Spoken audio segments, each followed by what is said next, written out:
All right, let's get sat down over here. Gonna be a good day. Got some coffee, got a chicken right here. There you go, baby. You can go ahead and sit down right there.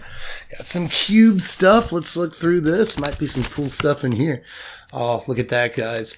Got a boomerang from Mirage for the Mirage Cube today. Also got this Dark Banishing for the Mirage Cube. Got a few other things. What's in this pack? Oh, man, got a Utabi Wildcats. It's looking good. Go Team Wildcats. And we also got a Stampeding Wildebeest. If you know, you know. Watch out, Mufasa. It's a good card. But this, if it is what I think it is, I get to be excited. Oh, there she is, baby. Look at that Mesa Enchantress. Isn't she beautiful? Isn't it just the prettiest Mesa Enchantress that you've ever seen? Man, I've been loving not having to think about Standard for a week or two. How about you, chicken? It's been a pretty good time. Oh, what's this? That's the noise my phone makes whenever it's got a alert. Oh. And I'm your favorite Magic Channel's favorite Magic Channel. Best believe that the professor go bananas for my deck techs. I come correct like a porn star, slicing up all these other suckers with my sword mark. What's up, Wizards? It's Deb and the chicken. We're from Mtg. We like it at Magic, and we really got something to talk about today because they gone and done did it. They have banned the Meathook Massacre in Standard. Who is they? Not just some random group of rogues. Now, Wizards of the Coast themselves has banned Hook. Never thought I'd see the day, although it kind of did. A lot of people have been complaining about Hook since last season, and it's had a good amount of time now to shine in Standard, and the whole time it's been in the format, people have yelled about it. But again, I just didn't think they'd actually do anything about it. I figured they'd just wait for Brothers War to come out, and maybe there's some stuff in there. But no, hey, Ziggy. Chicken went up, Ziggy came back down. By the way, there's only one cat in this room. Spooky. I could see them doing something like this for a while now, but again, a little surprised they actually did it. So today we're going to read through the announcement. We're going to read I get to use my reading voice. Yes, we're going to read through the announcement and kind of go over it piece by piece and talk about some winners, some losers, some decks that get better, some decks that get worse, some cards that do the same couple of things. So a lot to talk about, and I've kind of jabbered on and done too many bits to begin with, so let's go ahead and get into it. All right, so let's go and get into a reading mode here. Let's get serious. Let's go and let's dive in. As is often the case, the Standard card pool rotation with the release of Dominaria United caused quite a shakeup, with cards from the new set finding their places into decks and many of last year's cards shifting context within the new metagame. As the format has settled into place, the color black has proven powerful and prolific and makes up the foundation of many of the top decks. Despite that commonly shared color, we're seeing good diversity among competitive decks and strategies, and player engagement with the format has been healthy. To provide a small push against the color black's play rate among competitive decks, we're choosing to ban one black card. We discussed several different options, as no single black card stood out as a major power outlier played by all decks containing black. Ultimately, we decided that banning the Meathook Massacre was the best choice, as it's one of the most powerful black cards in the format, is especially powerful against specific archetypes, and has had its time to shine in Standard for over a year. With the Brothers War on the horizon, we anticipate the new cards entering the format to provide tools for other decks and color combinations. In the meantime, we expect this little shakeup will help keep Standard enjoyable and trending toward an even healthier spot going forward as the card pool expands. Alright, so now that we've heard the whole thing, I have some notes. As usual, I'm a bit of a busybody that way, but let's go over things kind of statement by statement, point by point here and talk about stuff. Beginning with the statement, black has proven prolific. Now I just want to hammer home how true this statement is.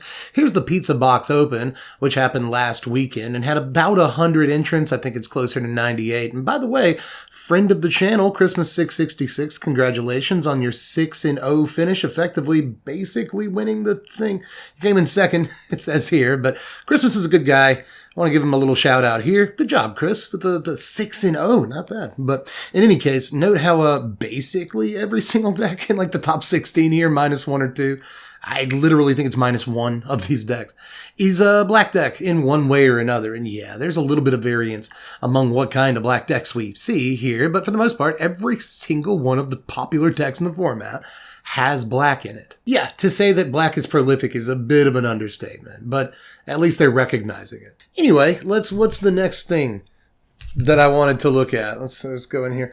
To provide a small push against the color black's play rate among competitive decks, we're choosing to ban a black card. We discussed several options, as no single black card stood out as a major power outlier played by all decks containing black. Ultimately, we want the Meathook Massacre. You know, it's been here a really long time. It's really powerful. It's powerful against aggro specifically, so it's choking them out. And, you know, they gave pretty good reasons for why you might want to ban this particular card if you were forced to ban a card in black. Now, I think that we can obviously make the argument that you didn't really have to ban anything to begin with.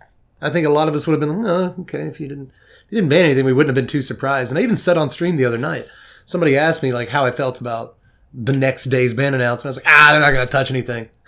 Turned out they touch both Modern and Standard for some reason. They banned Yorion in Modern. I'm not a Modern player, but they banned Yorion in Modern, so they did that. As far as Standard goes, I am just as surprised as a lot of people that they touched the format to begin with, but honestly, I'm pleasantly surprised. This is going to open things up a good bit for Standard, which in turn theoretically open things up for mid-range decks, which theoretically opens things up for control decks. So, you know, you could make the argument that taking away this one, you know, floodgate causes a bunch of different dominoes to fall, but we'll see if that actually does happen. But ultimately, I think they probably made the right decision, and I think a lot of us can agree with that. I did a Twitter poll the other day to see, you know, like if you were forced to cut a single card for mono black, and of course I got even though I said you were forced to do it, I still got the responses like, I wouldn't cut anything. It's like, it's not the nature of the question, but anyway, you know, the options were, you know, Meathook Massacre, which is what they did cut, obviously, Liliana and Shieldred and Invoke Despair. And surprisingly, to me at least, Liliana was the least voted for thing in that entire poll. Almost nobody wanted to cut her, but I imagine a lot of people voting in that poll just spent a bunch of Mythic wildcards on Lilianas. They probably also spent a bunch of Mythic wildcards on Shieldred, and Shelly came in third with like close to 20% of the vote, which was a little surprising too. But what came in second behind the Meathook Massacre, and Hook got like 50% of the vote. Hook got a ridiculous amount of the vote. That's why I think a lot of people, you know, agree that they made the right decision. But Invoke Despair got close to 30% of the vote. I think it was. A lot of people wanted to see Invoke Despair gone. And again, friend of the channel and fellow YouTuber and guy you should be subscribed to, Power Dragon, has been kind of campaigning on Twitter the last couple of days for double dipping and also banning Invoke Despair, which I think a lot of people could get behind. And I kind of want to know how you feel about, especially after I pitch to you for a second, because this is going to be the first like big break we take from the announcement to actually talk about the effects of it in this video. We probably should have done that 2 minutes in. What are we, 6, 7 at this point? But anyway, Invoke Despair I think is a really interesting conversation. I've heard people say that Invoke gets better with Hook gone. I've heard people say Invoke gets worse with Hook gone. And to be honest, I, right now at least, tend to think that it gets worse with Hook gone, because it used to be that you could clean up a bunch of small creatures, maybe leave a big dude, or maybe wipe the entire board. But since it's turn 5 or 6, then your opponent turns around and plays a big guy, you know, Shieldred or something like that. You used to be able to clean up like most of a board, save for one creature, with a Meathook Massacre, and then invoke next turn and pick up that last big guy, you know, and their Planeswalker and draw a card or whatever. But now you won't be able to do that as often. I feel like the opponent's going to have like way more likelihood to be able to just sack a token or some like random guy than you being able to pick up that last creature with an invoke. The same thing is true of Liliana, by the way. You know, sometimes you'd see people have a Liliana on the board, play a Meathook for like 4, right? Doesn't pick up your 5 toughness guy, but Liliana -2 now will, and those lands aren't available anymore. You could always just play another sweeper instead, and you got plenty of options, and we'll talk about those when we get to the cards and things that this positively affects portion of the video. But trust me, it's not too much farther along. But anyway, I think that there's obviously ways that Mono Black could adjust to losing the Meathook Massacre, which is another reason why it was probably the right card to get rid of. I mean, obviously, Wizards doesn't want, and for the record, they shouldn't want Mono Black to just be, like, completely kneecapped by the loss of one card. But I don't think it was going to be regardless, you know? They made that pretty clear in the announcement. There's no one clear-cut card that's overpowering Mono Black, and there almost certainly, this kind of goes unsaid. Although it's in the subtext. It's in the subtext, but they're not going to ban Shieldred or Liliana And to be honest, I don't think Shieldred's really the problem. I know that close to 20% of you on Twitter think that it is, but I don't think Shieldred's that much of a problem. I really don't. And I also, like most of you at this point, don't think Lily's the issue either. So there's not just like one massive card in mono black that increases its win rate to some like astronomical rate or increases its rate of play through the moon or to the moon. No, it's really what do we take away from black that not only makes it lose not too much, you know what I mean? Like it can replace a Meathook with a different card or something. But also, what can we take away from mono black that gives the most decks the most chance to recover, you know? Like what can we take away from black that shakes up the format the most? And honestly, I think Hook again was the correct answer. So, you know, I think if you're going to ban something, they definitely did the right thing. And yeah, it's had its time to shine in Standard for over a year, as the article puts it. I mean, it's been in the format for a while. People have been yelling and fussing and fighting about it the entire time. It does catch you up an awful lot on life against those aggro decks. So even though you can replace it with another sweeper, it's still a card that hurts mono black to a pretty large degree against anything that's trying to get on the board fast. And the last thing from this snippet of the announcement that I wanted to cover is basically the last paragraph. With the Brothers' War on the horizon, we anticipate the new cards entering the format to provide tools for other decks and color combinations. That's one statement. In the meantime, we expect this little shakeup will help keep Standard enjoyable and trending toward an even healthier spot.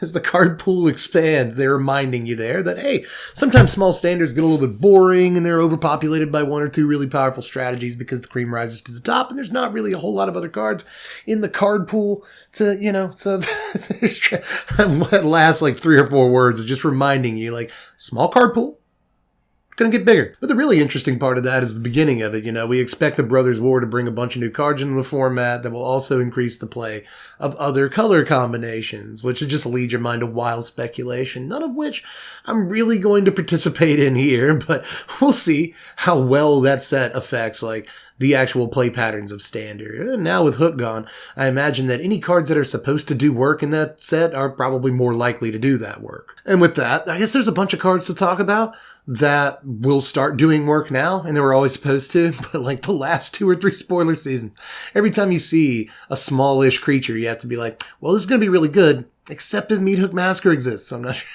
I'm not too sure this small creature is actually good. So I think that a lot of smallish creatures and other cards, it gets way more interesting than that when you really dive into it, are probably positively affected by this. First of all, pretty much every red creature in the format below 5 mana, Thundering Raiju is sometimes picked up by Hook. So yeah, under 5 mana, basically every red guy. So here's a bunch of those. Rada's Firebrand, by the way, a particular standout to me. I feel like this card was supposed to do work, but it's like really bad in a Hook Standard. So maybe Rada's Firebrand will be like even better now because it was already seeing a little bit of play. Also kind of affects mono white and therefore again Boros, but I'm not sure that Boros becomes a deck until we get Battlefield Forge. Is that what it's called? The red-white Painland in the Brothers' War. Then Boros might actually be like a real deck, but even still, both red and white are strengthened by this in numerous ways. They're like Hot Shot Mechanic and other like 2/1s become better cards, so long as they're just the 1 mana to play them. Same thing with Thalia. Thalia, even though kind of puts off a Meathook, still easily dies to a Meathook, so that gets a little bit better, you know. There's all kinds of stuff in white, actually. I'm going to look down at my book like a professional YouTuber. Intrepid Adversary. That's a good one.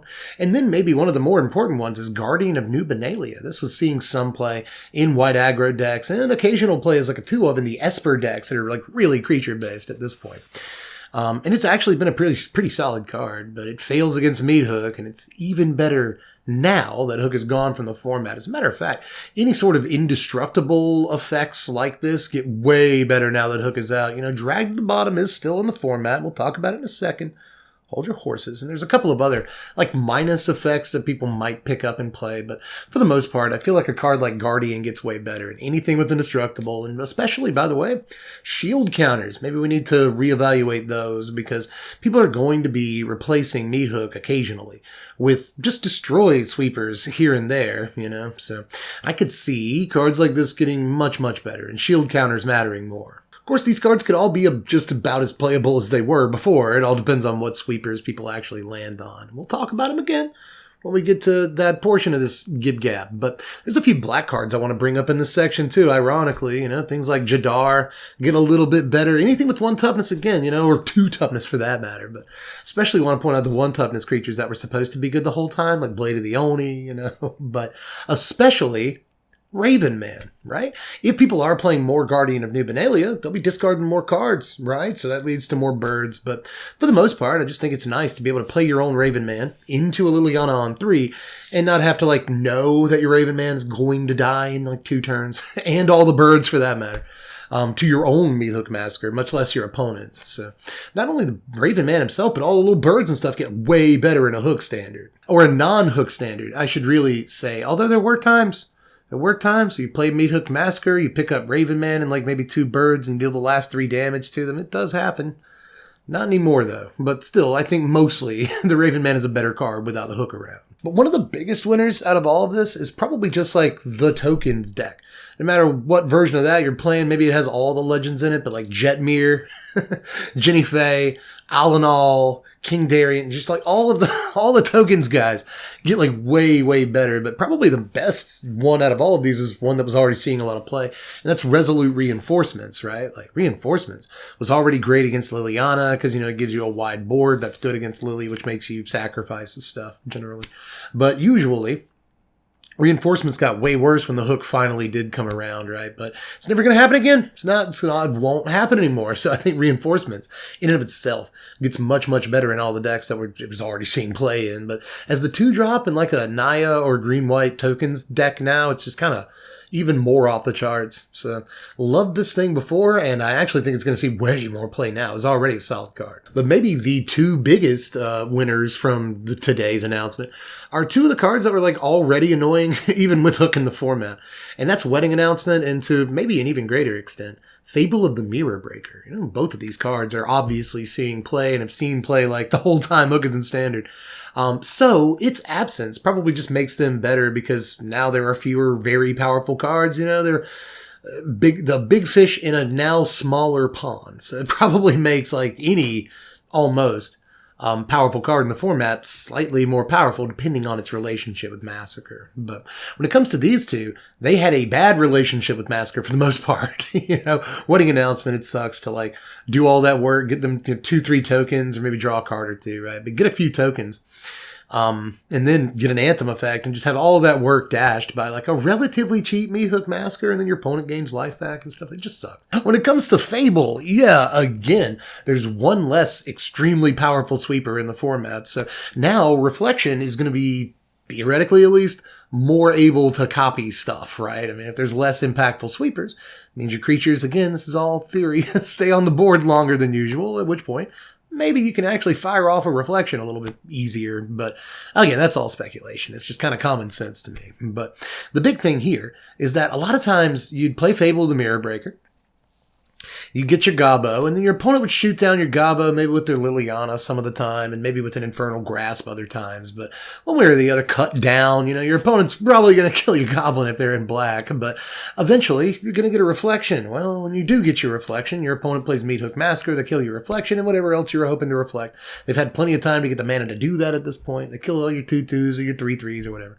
So you're not going to get the Reflection off on that Corpse Appraiser or that Graveyard Trespasser. It just does not feel good, right? So that also not going to happen as much. Theoretically, again, your opponent could pick up both the Goblin token and the Reflection with 1 Meathook Massacre, and those things are just far less likely to happen now, making Fable an even more powerful card if that was possible. I imagine this one's going to be next on the chopping block, by the way. But let's talk next about some sweepers. Is what we're going to do, because there are a ton of them in the format. I know people are acting like Meathook Massacre is the only sweeper in the format. Black has Drag to the bottom, and it does have to do a domain conceit in order to play this card, but I don't think that's too hard. I actually think that you could do a black-white deck pretty easily that plays domain, so it gets Leyline Binding, but it also gets to play Invoke Despair and Drag to the bottom and stuff like that. So I don't think it should be too hard to make mono black basically Orzhov Domain or something like that.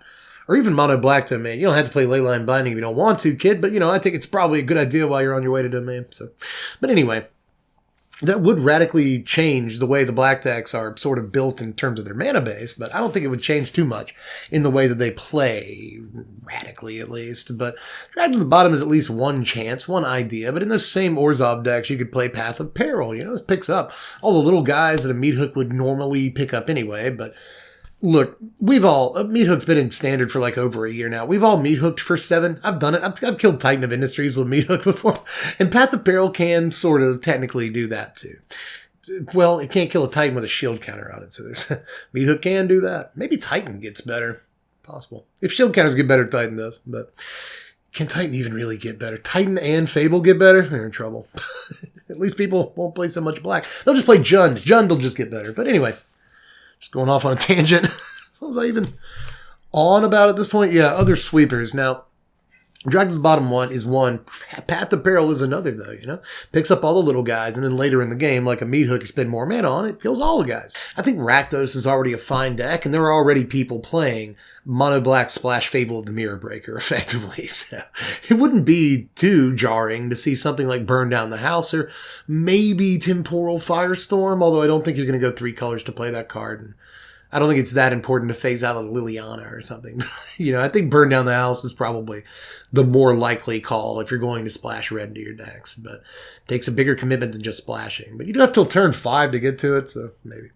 In terms of white sweepers, though, I think there's some really good options here. You know, you got Temporary Lockdown in the 3-drop slot, which is just a phenomenal Magic card. I'm telling you. A great card right there, but you've also got stuff like Depopulate in the 4-drop slot, one of the only good 4-drop sweepers really in the format. You don't have to work for it like Dragged to the Bottom. So, you know, maybe you play some number of Depopulate if aggro is really popular, and you also play a couple of copies of Farewell, which might be a reason, just like Dragged to the Bottom, by the way, might be a reason why shield counters and indestructibility aren't completely safe in this new non-Meathook standard. You've still got a ---- sweeper, and you've still got an exile sweeper for that matter. I'm not sure how good Farewell is in a format that might largely be dominated, at least in this next week, by red aggro decks, red-based aggro decks, you know.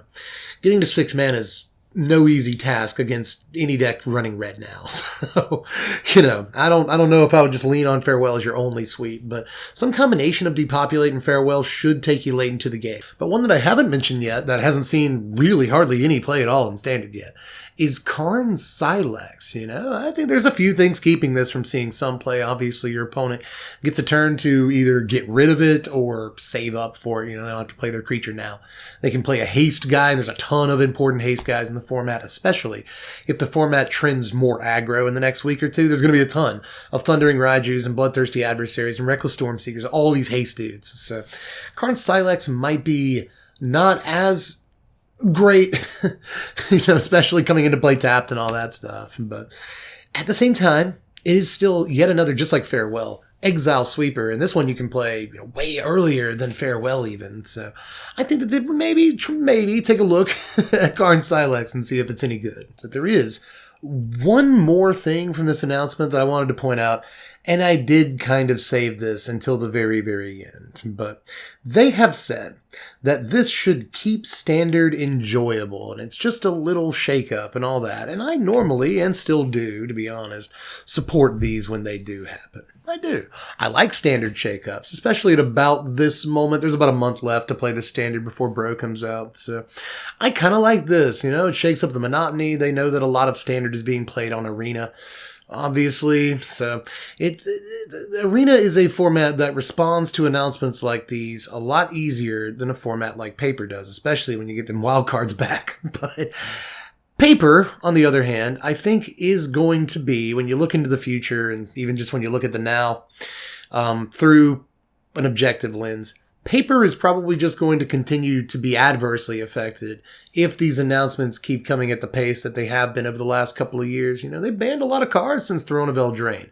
It is not uncommon at this point for them to ban cards in Standard. And even if you are playing a lot of Paper Standard, I don't think bans are a particularly bad thing, but I do think the stigma or the idea that there's going to be a ban in more or less every standard season or every other standard season probably does keep people from coming back to playing paper Magic in standard. So I don't know that I love that, and I'm not even sure that I'm correct about it, but we're well past the P word that you get monetized or demonetized for on the YouTube for. That thing that we all went through, it lasted a couple of years. You know, that obviously, that whole thing affected paper play, and a lot of LGS is closed and stuff, and it's just a really bad time for paper Magic, obviously, but they're trying to get people back out there playing paper Magic. You see more people at the commander table nowadays, and it would be nice if there was a revival of actual paper standard Magic. Imagine if your local game store could fire an F&M for standard. It seems like it's probably been a while for a lot of you, hasn't it?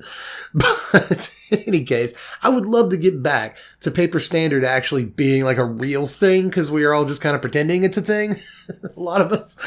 So I'd love for it to actually be real again. And I think that, again, just summing it all up, announcements like this happening at the pace at which they do is probably not very helpful. I think I've said all the things that I wanted to say. That never happens when I make a YouTube video. And it didn't happen here. Hey everybody, it's Editing Dev. What's going on? Always good to see you. There are some things that were in the notes that Dev actually didn't get to. I have written down Destroy Evil. Maybe that card gets worse somehow because there's fewer enchantments for it to target in main decks, but it's probably still fine. I also have Mono Blue / Enchantments. I guess I don't know how much better or worse the Mono Blue Tempo deck gets, and I had a thought that maybe the Green White Enchantments deck gets better. I have no idea why. I also have written here Essence Scatter. I'm thinking if there are more aggro decks, there's more creatures being cast. So Essence Scatter just gets better. So there's that. And then finally I have written down Teachings of the Kirin, because that card was already like pretty good actually, especially against like Liliana and Invoke Despair. So there's that. And that card probably gets better without Meathook around. So yeah, now I think I've said all the things I wanted to say here. Yeah, I hope you've been liking all the dumb little editing tricks that have been in this video. That's me. That's me doing that. It's hard, but just let me know how you feel about all of this. I think the majority of players are fine with Meathook Massacre getting banned, but that's probably it, you know? Not like super hip hip hooray happy or anything. I know some of you will be, right? But I think a lot of people are just going to be like, oh yeah, it's fine. Cool, I guess we'll play some standard for another week. Okay, let's play something else. Let's play Commander, let's play Cube. I've been playing Brawl a little bit in Standard lately, just anything to freshen things up. But again, that's exactly why I think in some ways we did need an announcement like that. So I'm fine with it. Even happy in some ways. I've advocated that they ban the Meathook Massacre before, and they finally do it, and I'm like, all right. But just let me know how you feel about it down there in the comments section. Subscribe if you haven't done it yet. If you enjoy content like this and all the other garbage that I do, you can check out the Cube video over here. You can check out some other things that we did. Here's a deck tech. We did one of those this season. I got to do more of those. But I do lots of content. So check all the gameplay things. Check them out. Like the video if you enjoyed this video. If you don't subscribe, but you just like this one video, let me know that by hitting the thumbs up. You can check me out on Patreon. Throw $1 a month my way, and that'll let you vote on content among some other things here and there.